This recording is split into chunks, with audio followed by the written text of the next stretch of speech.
क्या ऐसा हो सकता है कि स्टॉक मार्केट से अच्छा खासा मुनाफा कमाया जाए और उस पर टैक्स जीरो लगे?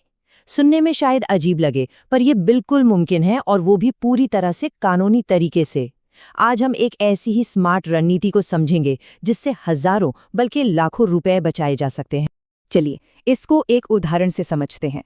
सोचिए, किसी ने 1 लाख रुपए का इन्वेस्टमेंट किया और कुछ सालों में वो बढ़कर हो गया 10 लाख रुपए। वाह, क्या जबरदस्त रिटर्न है।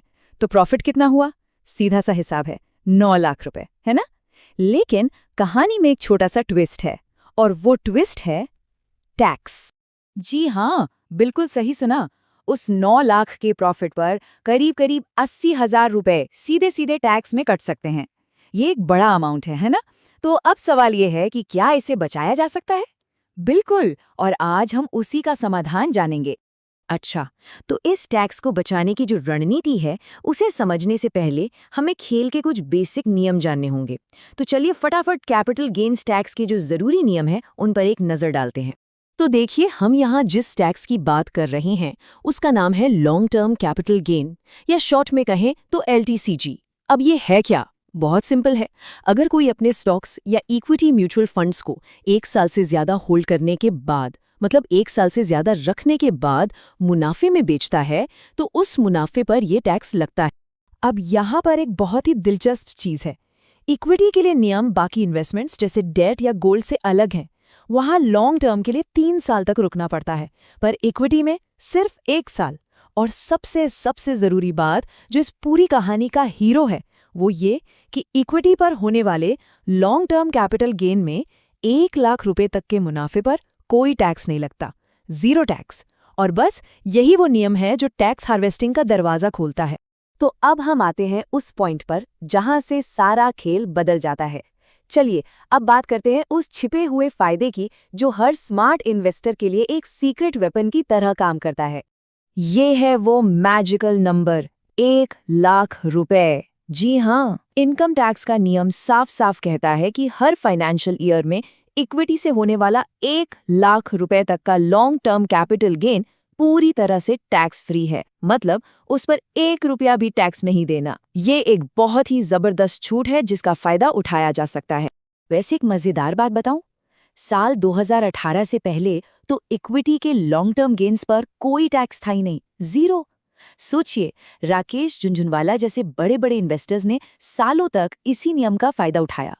फिर 2018 में सरकार ने 10% का टैक्स तो लगा दिया, लेकिन साथ में ये 1 लाख रुपए की छूट भी दे दी। और यही छूट आज हमारे लिए सबसे काम की चीज। तो सवाल ये है कि इस 1 लाख की छूट का फायदा कैसे उठाया जाए। बस इसी रणनीति का नाम है टैक्स हार्वेस्टिंग। नाम से ही समझिए, हार्वेस्टिंग मतलब फसल काटना। जैसे एक किसान हर साल अपनी फसल काटता है, ठीक वैसे ही एक स्मार्ट इन्वेस्टर हर साल अपने मुनाफे की फसल काट सकता है, और वो भी बिना कोई टैक्स दिए। तो ये होता कैसे है? बहुत आसान है। इसके बस 4 सिंपल स्टेप्स हैं। स्टेप 1, ये पक्का करें कि इन्वेस्टमेंट को 1 साल से ज्यादा हो गया हो। स्टेप 2, अपने पोर्टफोलियो में देखिए कि कहाँ कहाँ लॉन्ग टर्म गेन हो रहा है, जो लगभग 1 लाख के आसपास हो। स्टेप 3, उतने शेयर बेच दीजिए जिनसे आपको 1 लाख रुपए तक का प्रॉफिट बुक हो जाए, मतलब रियलाइज हो जाए। और स्टेप 4, जो कि सबसे ज्यादा जरूरी है, उन्हीं शेयरों को फौरन वापस खरीद लीजिए। इससे क्या होगा? प्रॉफिट बुक भी हो गया और इन्वेस्टमेंट मार्केट में बना भी रहा। अब ये करते समय कुछ बहुत जरूरी बातें हैं जो ध्यान में रखनी चाहिए। पहली बात, ये 1 लाख की लिमिट हर साल 31 मार्च को लैप्स हो जाती है, मतलब ये अगले साल कैरी फॉरवर्ड नहीं होती। तो जो करना है उसी साल में करना है।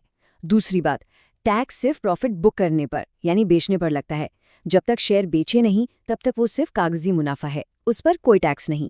और हाँ, एक प्रैक्टिकल टिप, जब आप शेयर बेचते और फिर खरीदते हैं तो सेटलमेंट में थोड़ा टाइम लगता है, इसलिए अकाउंट में थोड़े एक्स्ट्रा पैसे जरूर रखें। अच्छा, अब मन में एक सवाल आ सकता है कि अगर किसी का पोर्टफोलियो बहुत बड़ा है और प्रॉफिट भी 1 लाख से कहीं ज्यादा है, तो फिर क्या? उसके लिए भी एक और स्मार्ट तरीका है जिससे बचत को कई गुना बढ़ाया जा सकता है। जरा इस चार्ट को देखिए, ये कमाल की चीज समझाता है। मान लीजिए एक इन्वेस्टर को 4 लाख का प्रॉफिट हुआ। अगर वो अकेले अपने अकाउंट में ये पूरा प्रॉफिट बुक करता है तो 1 लाख तो टैक्स फ्री हो गया, लेकिन बचे हुए 3 लाख पर उसे 30,000 रुपए का टैक्स देना पड़ेगा। लेकिन अगर यही इन्वेस्टमेंट परिवार के 4 अलग-अलग सदस्यों के नाम पर होता, 4 अलग पैन कार्ड, 4 अलग डीमैट अकाउंट, तो हर कोई 1-1 लाख का टैक्स फ्री प्रॉफिट बुक कर सकता था। नतीजा, टोटल टैक्स 0। इसी को कहते हैं स्मार्ट टैक्स प्लानिंग। ये कोई टैक्स की चोरी नहीं है, ये तो बस इनकम टैक्स के दिए हुए नियमों का होशियारी से इस्तेमाल करना है। आप अपने टैक्स को प्लान कर रहे हैं और अपनी मेहनत की कमाई को बचा रहे हैं। तो आखिर में बात घूम फिरकर वहीं आ जाती है। यही छोटी छोटी जानकारियां एक आम निवेशक और एक स्मार्ट निवेशक में फर्क पैदा करती हैं, क्योंकि इन्वेस्टमेंट का असली खेल सिर्फ ये नहीं है कि कितना कमाया, असली खेल ये है कि कमाए हुए में से कितना बचाया। तो इससे जो सबसे बड़ा टेकअवे है वो ये है कि सक्सेसफुल इन्वेस्टिंग के आप कह सकते हैं 2 जरूरी हिस्से हैं। पहला, जाहिर है सही स्टॉक्स या म्यूचुअल फंड्स चुनना, लेकिन दूसरा जो उतना ही जरूरी है वो है अपने रिटर्न्स को एक्टिवली मैनेज करना। और टैक्स प्लानिंग उसका एक बहुत बड़ा हिस्सा है।